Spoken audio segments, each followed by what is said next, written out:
show. Tonight, I'm talking football. What a week 7 in the NFL this week. Go ahead, put your headphones on and relax.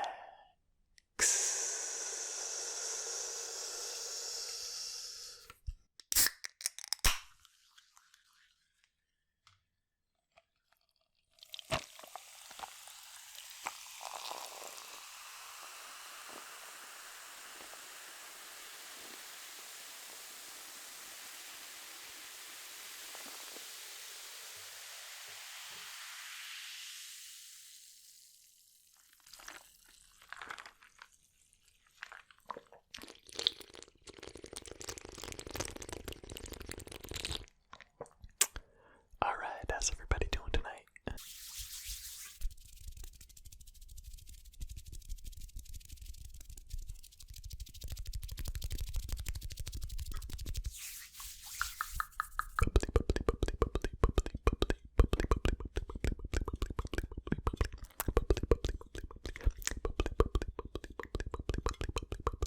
Tonight's bubbly flavor. Tonight's bubbly flavor is mango bubbly.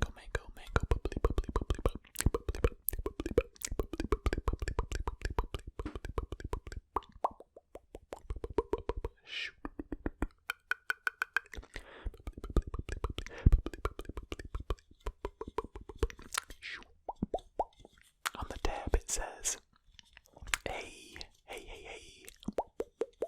and on the side of the can it says love at first.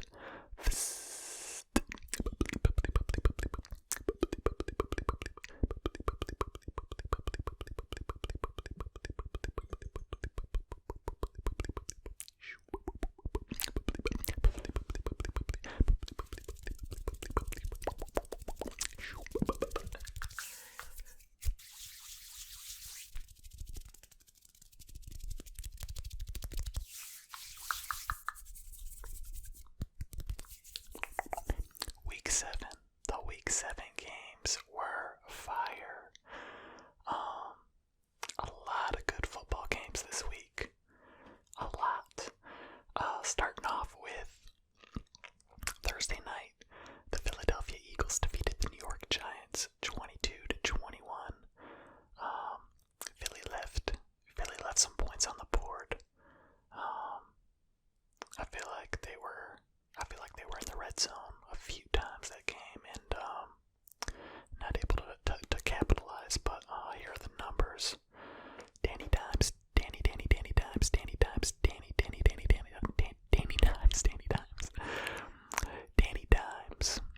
Daniel Jones for the New York Giants was 20 of 30 for 187 yards, 2 touchdowns, 1 interception, a QBR of 77.1 and a rating of 91.9. He was also the Giants' leading rusher, 4 carries for 92 yards, including an 80-yarder, at which he had a touchdown. It would have been like, I forget how long, it would have been like a 90-yard touchdown, an 88-yard touchdown maybe, if he would have gotten it, if he would have made it all the way. But there was nobody who was going to catch him, and it was just the turf monster got him.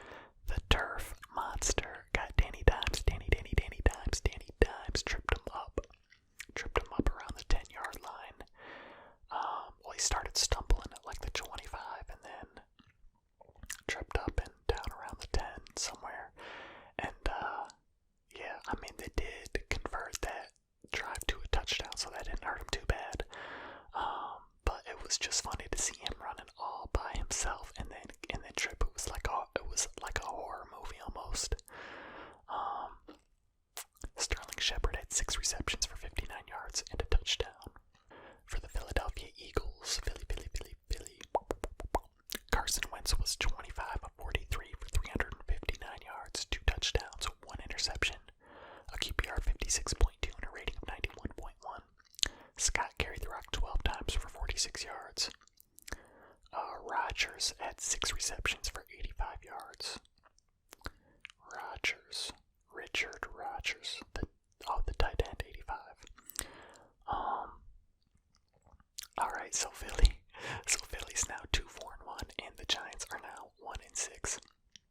Philly is winning the division. Bananas. Bananas.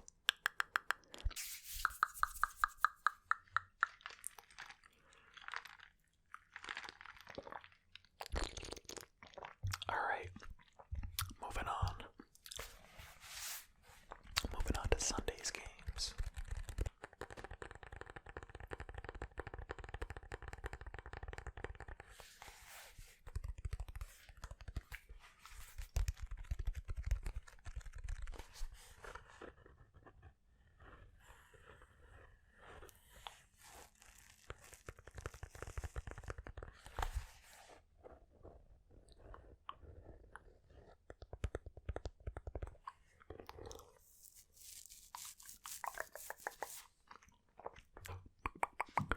The battle for Ohio. The Cleveland Browns defeated the Cincinnati Bengals 37-34. What a game. I'm gonna say that a lot in this video. What a game. 37-34. There were some late lead changes. Cincinnati scored a touchdown with 1:06 left to go up by 3, and then the Browns came back and scored with 11 seconds left to win the game. I'll talk about it in a second, but I'm going to go over the numbers here first. Alright, for the Cleveland Browns, Baker Mayfield was 22 of 28 for 297 yards, 5 touchdowns, 1 interception, a QBR of 97.3, and a rating of 135.6. Baker started the game off 0-for-5 with an interception, and on the interception, Odell Beckham Jr. tore his ACL and is out for the season. Devastating news, but Baker Mayfield started playing a lot better after that, after Odell was out of the game. With OBJ in the game, Baker was 0-for-5. After OBJ left the game, he was 22 of 23. Crazy. Kareem Hunt carried the rock 18 times for 76 yards. Rashard Higgins had 6 receptions for 110 yards, including a really, really nice catch on the final drive. Bryant had 4 receptions for 56 yards and 2 touchdowns. Donovan Peoples-Jones had 3 receptions for 56 yards and a touchdown, the game-winning touchdown for Donovan Peoples-Jones. For Cincinnati, Joe Burrow, Joey B was 35 of 47 for 406 yards, 3 touchdowns, 1 interception, a QBR of 84.5, and a rating of 112.5. Giovanni Bernard carried the rock 13 times for 37 yards. Boyd had 11 receptions for 101 yards and a touchdown. AJ Green had 7 receptions for 82 yards. Cincinnati falls to 1-5-1, but I mean, they're in every game. Joe Burrow has them in every single game. I'm a Joe Burrow fan right now. I like what he's doing. But for the Browns, okay, so this game was just back and forth. Cincinnati came out 7-0. Then Cleveland kicked a field goal. Then Cincinnati kicked a field goal. Then Cleveland tied it up 10-10. Cincinnati took a touchdown lead right before halftime. To go up 17-10 at halftime. The Browns come out in the third quarter, tie it up with a touchdown. Cincinnati kicks a field goal. Cleveland comes back with a touchdown, takes the lead for the first time, 24-20. And then back comes Cincinnati. They score a touchdown, take the field goal lead again. We're now in the fourth quarter. The fourth quarter was crazy. So then with 5 minutes left in the game, like a little under 5 minutes left, Kareem Hunt scored a touchdown to put the Browns up 4. Then with 1:06 left, the Bengals scored a touchdown. Giovanni Bernard scored a touchdown to go up by 3. Cleveland gets the ball back, and then on that last drive, Baker Mayfield threw 2 beautifully placed passes. Like, just clutch throws and catches. I mean, both the throw and the catch on both plays were amazing. We're both up the right sideline, and Baker threw it really where only his receiver could catch it, and then his receivers made really good moves on the ball. The first one was Higgins, and he like got it, jumped up, like falling back, and got it, and then the winning touchdown was down to Peoples-Jones, and his was also up the right sideline, and he got like a little sneaky push, just a little bit of a sneaky push off to create just a little bit of separation at the very last second, and then caught the ball, got both feet in, touchdown. The Browns won the game. It was a really good game. It was.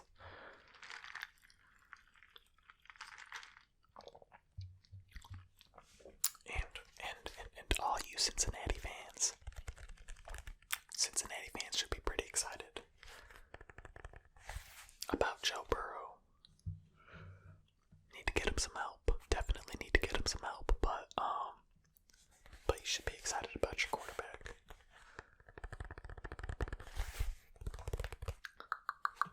Alright, so let's move it along here. The New Orleans Saints defeated the Carolina Panthers 27-24. What a game. For Carolina, Teddy Bridgewater, Teddy, two gloves, Bridgewater. He was 23 of 28 for 254 yards, 2 touchdowns, no interceptions, a QBR of 82.6 and a rating of 128.3. Davis carried the rock 7 times for 12 yards. They could not run the ball. Carolina could not run the ball to save their life. DJ Moore had 4 receptions for 93 yards and 2 touchdowns. For the New Orleans Saints, Drew Brees was 29 of 36 for 287 yards, 2 touchdowns, no interceptions, a QBR of 91, and a rating of 118.4. Alvin Kamara carried the rock 14 times for 83 yards. Callaway had 8 receptions for 75 yards. Kamara also had 8 receptions for 65 yards. Good game from him.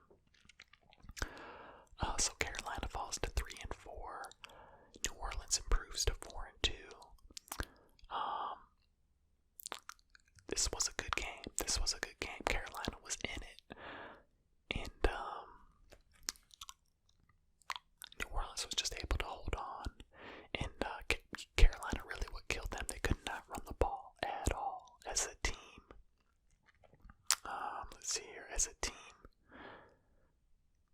they only ran the ball for 37 yards. You're not going to win too many games only rushing for 37 yards in the NFL. Their longest run was 7 yards. So it was really tough sledding for them on the ground. Alright, next up, the Detroit... Oh my... Yo, the Falcons. The Atlanta Falcons. What's going on? Alright, so the Detroit Lions beat the Atlanta Falcons 23-22 in just another epic meltdown for the Falcons.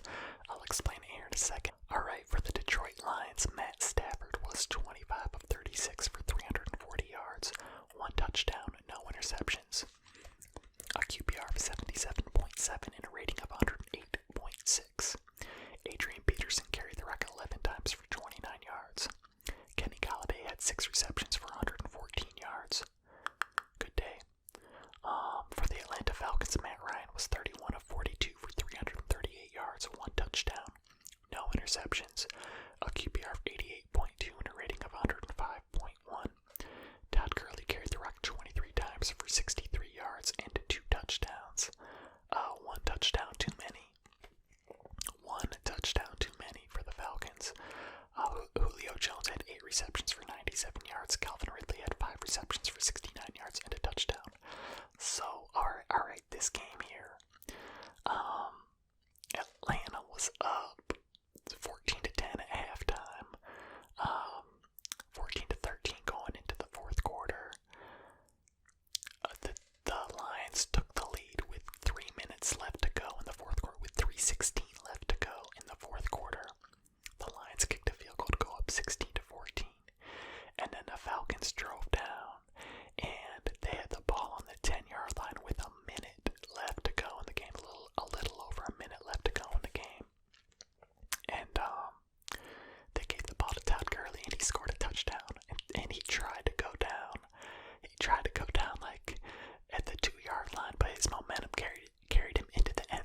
was funny because you had a Lions player was like raising his arms like no, it was a touchdown because the Lions wanted him to score so that they would have enough time left on the clock to come back, and they did. So the Falcons scored. So Gurley scored with a minute 4 left in the game. They got the 2-point conversion to go up by 6. Detroit got the ball down the field, and Matt Stafford completed an 11-yard touchdown pass to T.J. Hawkinson with no time left. 0-0 on the clock, the last play of the game, and that only tied it up. And then Danny Amendola had was unsportsmanlike conduct, I think. And anyways, it was a 15-yard penalty, so it made the extra point a 48-yard extra point. And they had to hit it because the Falcons got their 2-point conversion, so that put them up by 6. So then Matt Prater hit it 48 yards. He didn't care. He hit it, and then the Lions won by 1 point. The Falcons blow another lead. Tragic, but at this point, just kind of like comical. I feel like there are a lot more than one dumpster fire in the NFL this season, but the Falcons are certainly one of them. Okay, the Pittsburgh Steelers defeated the Tennessee Titans 27-24. What a game! For the Pittsburgh Steelers, Ben Roethlisberger was 32 of 49 for 268 yards, 2 touchdowns, 3 interceptions, a QBR of 51.1 and a rating of 67.4. Not a great game from Ben Roethlisberger.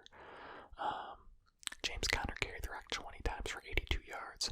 Juju Smith-Schuster had 9 receptions for 85 yards. Deontay Johnson had 9 receptions for 80 yards and 2 touchdowns. For the Tennessee Titans, Ryan Tannehill was 18 of 30 for 220 yards, 2 touchdowns, no interceptions, a QBR of 69.5 and a rating of 104.9. Derrick Henry carried the rock 20 times for 75 yards and a touchdown. A.J. Brown's a beast. A.J. Brown had 6 receptions for 153 yards and a touchdown, including a 73-yarder. This was a tale of 2 halves. Kind of Pittsburgh came out in the first half and kind of smacked them around a little bit, and then Tennessee kind of came back in the second half. They had a chance to tie it. And send it into overtime, but Gostkowski missed. But anyways, the Steelers win, remain undefeated. The Steelers are the last remaining undefeated team at 6-0, and Tennessee falls to 5-1. But that was a really good game. The Buffalo Bills defeated the New York Jets 18-10 in potentially the most surprising game of the week. Maybe 18-10. The Bills could only kick field goals, and they were down. At halftime, they were down 10-6, and they were down 10-0 in the second quarter, which was really surprising to me when I first saw that score. But for the Bills, Josh Allen was 30 of 43 for 307 yards, no touchdowns, no interceptions, a QBR of 65.6 and a rating of 90. He also carried the rock 11 times for 61 yards. Cole Beasley had 11 receptions for 112 yards. For the Jets, Sam Darnold was 12 of 23 for 120 yards, no touchdowns, 2 interceptions, a QBR of 17.6, and a rating of 31.1. Frank Gore carried the rock 11 times for 60 yards. Mims had 4 receptions for 42 yards. The Jets remain over, and the Bills improved to 5-2.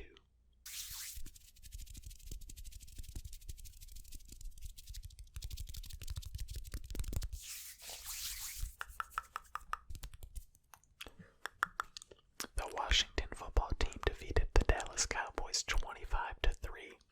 Handled them. Dirty hit by Bostic by the Washington football team on Andy Dalton, on the Cowboys and Andy Dalton. Andy Dalton got beheaded.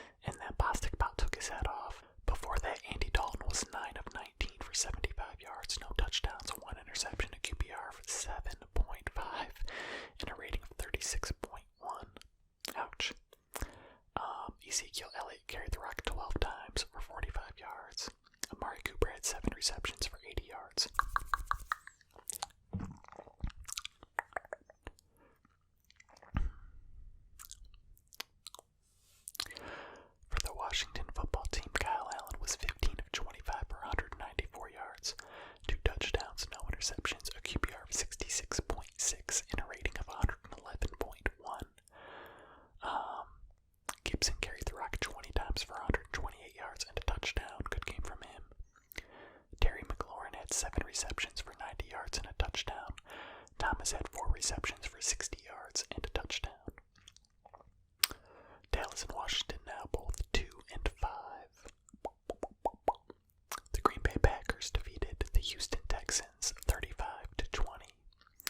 For the Green Bay Packers, Aaron Rodgers was 23 of 34 for 283 yards, 4 touchdowns, no interceptions, a QBR of 87.2 and a rating of 132.4. You just knew that he was going to bounce back strong this week against this Texans team after a bad week last week, and getting Devontae Adams back in the lineup for the first time in a few weeks. Williams carried the rock 19 times for 77 yards and a touchdown. Devontae Adams, huge game, monster game. Devontae Adams had 13 receptions for 196 yards and 2 touchdowns. For the Houston Texans, Deshaun Watson was 29 of 39 for 309 yards, 2 touchdowns, no interceptions, a QBR of 69.4 and a rating of 114.2. Johnson carried the rock, David Johnson carried the rock 14 times for 42 yards. Cobb had 8 receptions for 95 yards.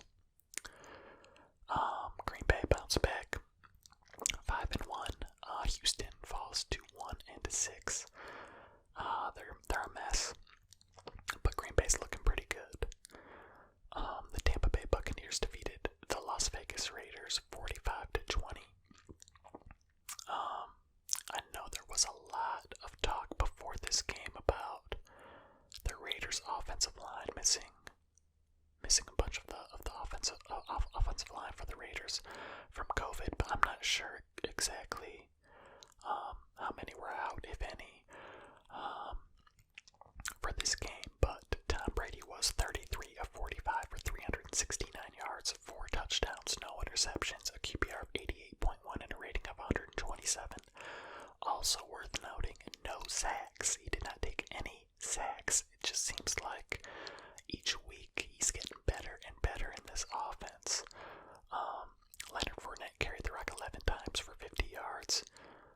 Scotty Miller had 6 receptions for 109 yards and a touchdown. Chris Godwin had 9 receptions for 88 yards and a touchdown. Rob Gronkowski had 5 receptions for 62 yards and a touchdown.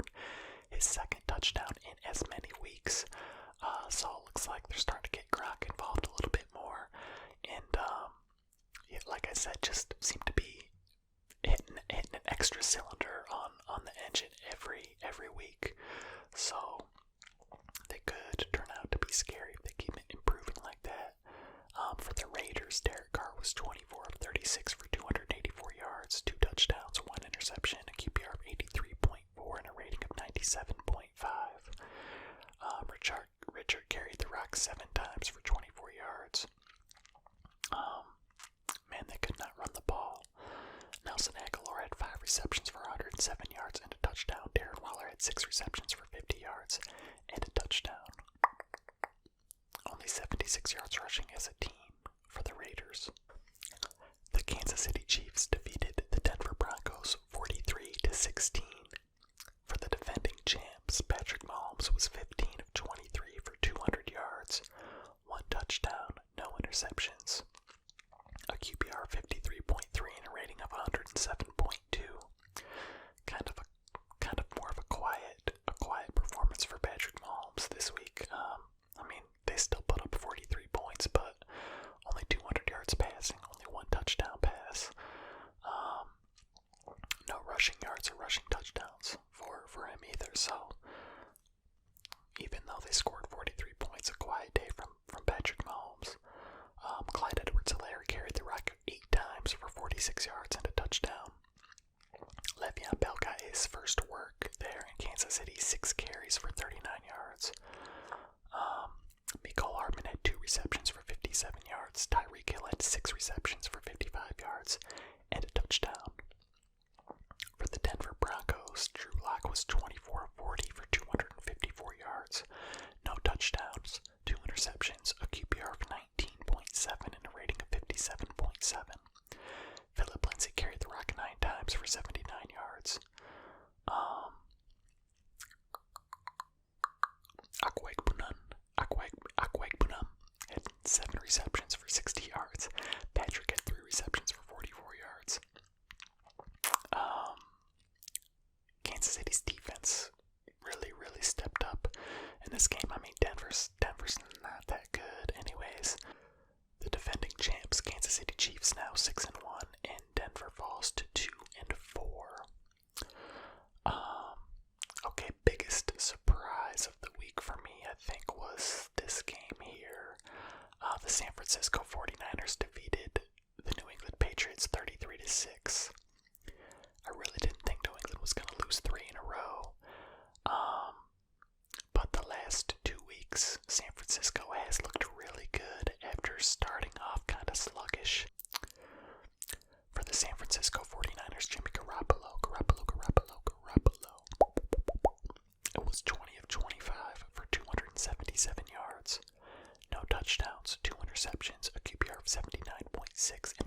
Stidham came in, didn't do any better. 6 of 10 for 64 yards, no touchdowns, 1 interception, a QBR for 3.9, and a rating of 39.2.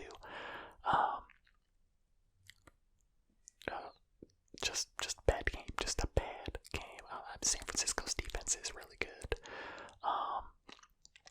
Alright, New England rushing. Harris carried the rock 10 times for 58 yards. Myers had 4 receptions for 60 yards. Okay, so I think that New England is not that good.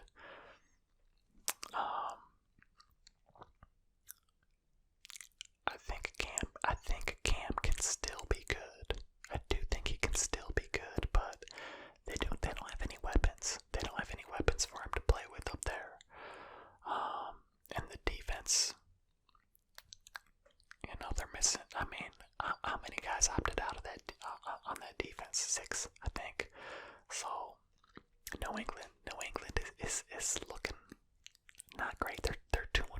You are what your record is, right? San Francisco improves to 4-3. New England is 2-4. They better get it together in a hurry, because I tell you what, Miami will be there competing this season.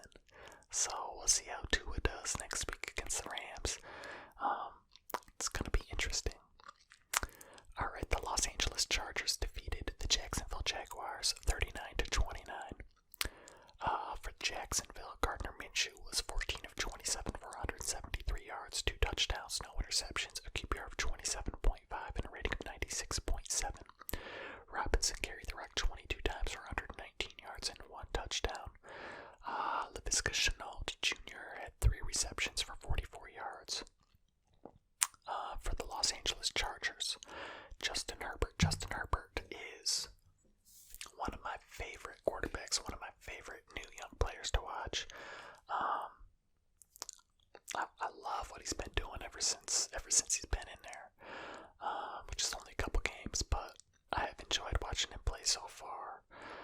Justin Herbert was 27 of 43 for 347 yards, 3 touchdowns, no interceptions, a QBR of 81.4, and a rating of 111.3. He also carried the rock 9 times for 66 yards and a touchdown. Keenan Allen had 10 receptions for 125 yards. The Chargers now 2-4. Jacksonville now 1-6. Okay. The Sunday night game, the Arizona Cardinals defeated the Seattle Seahawks 37-34 in overtime. What a game. For the Seattle Seahawks, Russell Wilson was 33 of 50 for 388 yards, 3 touchdowns, 3 interceptions. Those were the killers. For a QBR of 74.6 and a rating of 84.4. He also carried the rock 6 times for 84 yards. Tyler Lockett have a day. Tyler Lockett had 15 receptions for 200 yards and 3 touchdowns. Ballin'. He won me my fantasy league this week, or my fantasy matchup this week. For the Arizona Cardinals, Kyler Murray was 34 of 48 for 360 yards, 3 touchdowns, 1 interception for a QBR of 62.6 and a rating of 104.5. He also carried the rock 14 times for 67 yards and a touchdown. DeAndre Hopkins had 10 receptions for 103 yards and a touchdown. I think the best receiver in the game right now, DeAndre Hopkins. But Kyler Murray doing things in that offense with Cliff Kingsbury. I mean, I expected it to be a high-scoring game. I thought that the Seahawks were going to win, but Arizona came back at the end of this game. Tyler Lockett scored a touchdown with 6 minutes and 44 seconds left to take a 10-point lead. And then the Cardinals scored a touchdown. Christian Kirk scored his second touchdown of the night with 2:28 left to make it 34-31. Then they got the ball back again and kicked a 44-yard field goal to tie it up, send it into overtime. forest. Arizona stood up, got the ball back. Some costly interceptions for Russell Wilson. He had 3 of them in this game that really cost him. And of course, we know that Seattle's defense has not been great this year, but Russell Wilson certainly has been. So just a great game to watch, very entertaining, and two good teams in the best division in football, the NFC West. So that was a really good game. And then the Monday night game, the Los Angeles Rams defeated the Chicago Bears 24-10. For the Bears, Nick Foles was 28 of 40 for 261 yards, no touchdowns, 2 interceptions, a QBR of 37.6 and a rating of 66.8. David Montgomery carried the rock 14 times for 48 yards. Allen Robinson had 4 receptions for 70 yards. For the Los Angeles Rams, Jared Goff was 23 of 33 for 219 yards, 2 touchdowns, no interceptions, a QBR of 78.3 and a rating of 108. Henderson carried the rock 15 times for 64 yards. Reynolds had 4 receptions for 52 yards and a touchdown. Chicago falls to 5-2. The Rams improved to 5-2. And I thought that maybe the Bears could upset the Rams in this game, but their offense is just proving a little bit too inconsistent. Nick Foles didn't have really any time to throw the ball, and when he did, he was kind of missing his targets a little bit. We do know that he can be a little bit streaky from time to time, but in order for the Bears to really compete, I mean, I know they're 5-2. It's a great record through 7 games, but they're gonna have to work out some of these inconsistencies on offense. I know the line's a little bit banged up. They gotta figure out a way to give Nick Foles a little bit of time to throw the rock, and Montgomery a little space to run the rock as well. So their defense is great. That defense is great, but the offense is a little shaky, and the Rams were definitely able to exploit them on the defensive side of the ball Monday night. So there you have it. That's the weekly roundup. That was a phenomenal week of football to watch. I was loving every game. My fantasy league matchup this week, I started Cam Newton. He got me negative points. And my fantasy team still won. Thank you, Tyler Lockett. Tyler Lockett saved me. Completely saved me this week. And then also Kansas City's defense saved me as well, because they had a fumble returned for a touchdown and a kickoff returned for a touchdown, and then also like another fumble recovery and another interception. So yeah, I got a lot of points from the Kansas City defense, and then had a lot of points from Tyler Lockett. So even though Cam got me like a